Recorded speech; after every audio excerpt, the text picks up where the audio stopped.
Hey, everybody, and welcome back to another edition of 5 Questions with Paulist Fathers.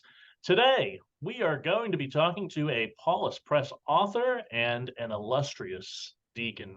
He's Deacon Bill Ditewig, and he's in, where are you these days, Deacon Bill? I forget. Just north of Tampa. That's right, yeah. Yeah. And you're, Diocese of St. Petersburg.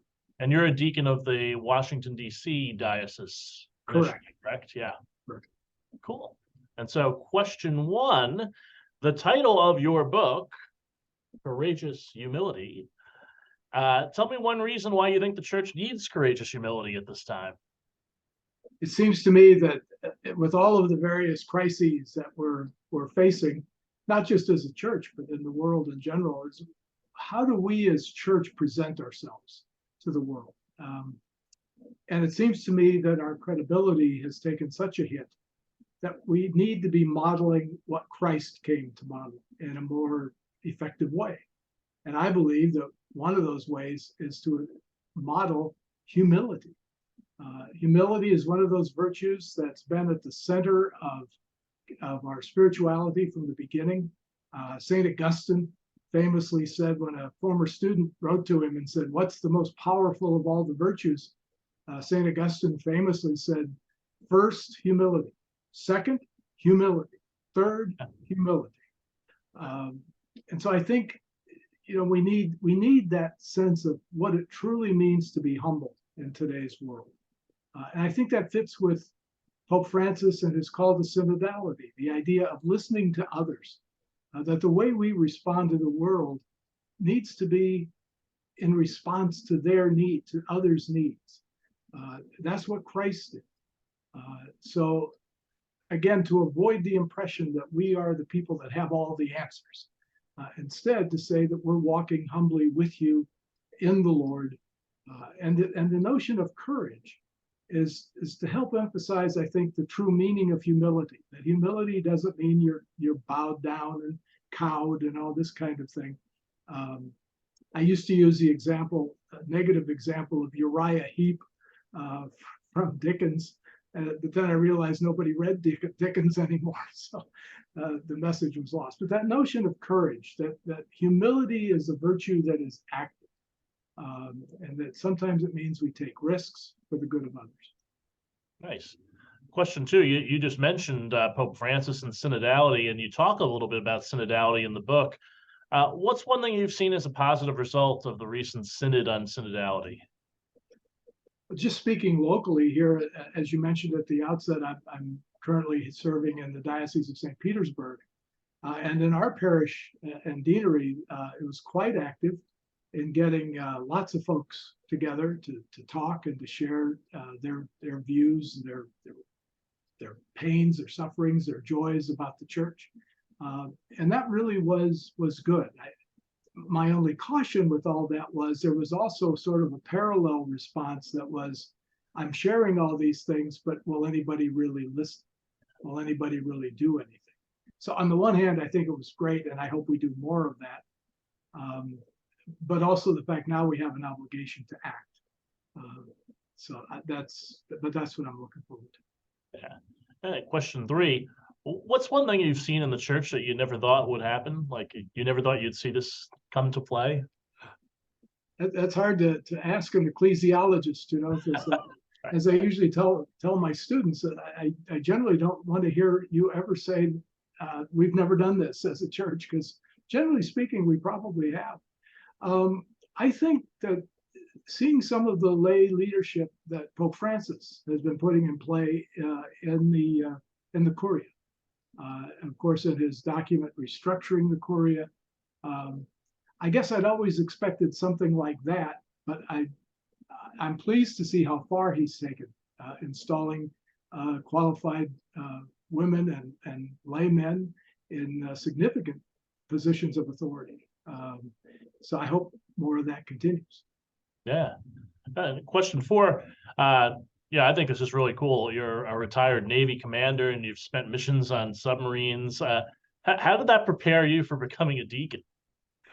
Well, it's interesting. The Navy experience started after I left the seminary. I had spent high school and college in the seminary, and then I had 22 years in the Navy, and I was ordained while I was still on active duty toward the end of my career in the Navy. The specific with the submarine duty in particular was somebody once wrote a book that said submarine duty consists of seconds of sheer terror surrounded by days of sheer boredom. But there was a lot of time, both on the passive side of not having anything to do, but you're stuck in a steel tube, where there's a lot of time for introspection. There's a lot of time for, frankly, how do you get along with one another? 130 guys living in a steel tube for months at a time.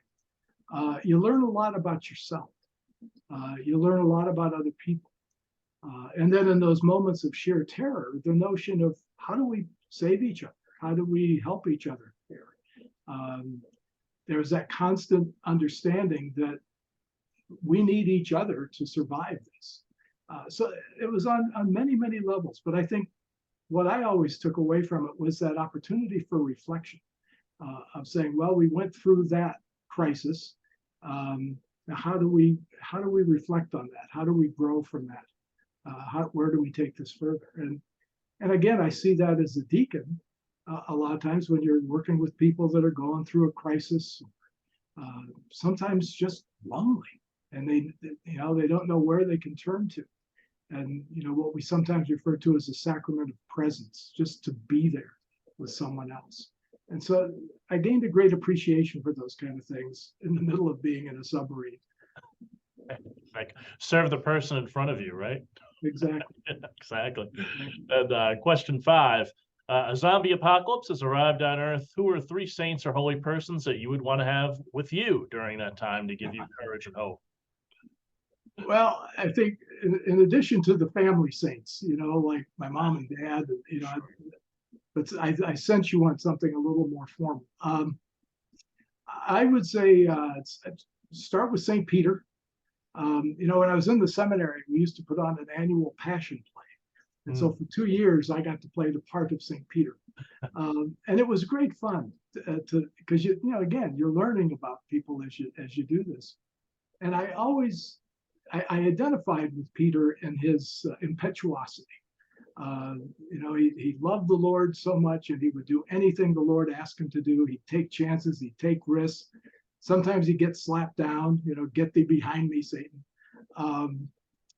But he always kept trying. He always kept moving. And I would like St. Peter long. St. John the 23rd has always been one of my great heroes. I was in high school seminary during the council that he called, and so he's always been a source of inspiration for me from the time I was a little kid on. So I'd like St. John 23rd, and I'd like Sister Thea Bowman. Maybe a surprising choice, but again, Sister Thea, for listeners and viewers who might not know much about her, please read and study about Sister Thea. There's some good stuff on YouTube about her. Just a remarkable person on so many levels, academic and spiritual. One of the things I love to pull out and watch every once in a while is her address to the Bishops' Conference back in the day. And there's a very young Bishop Wilton Gregory, for example, and the other bishops, and she's teaching them and preaching to them. And this within, I think it was just a couple of months before her death. She was dying of cancer. But Sister Thea, her music and her teaching, her scholarship, and her courage, I really would value that. So Saint Thea Bowman, I'd like to have on the team. Sounds good. I just interviewed one of my colleagues down the hall here for another podcast, and we did a whole podcast on Sister Thea, and I went back and looked at that USCCB meeting.